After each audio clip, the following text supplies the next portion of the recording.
Hello guys, in this video I'm going to show you how to turn on or turn off the notifications on the Snapchat application.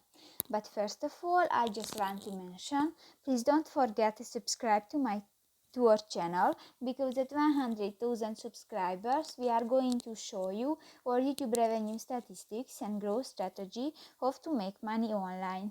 So let's jump into it. First of all, open the application on your device. Tap to the profile icon at the upper left corner of the screen and go to the settings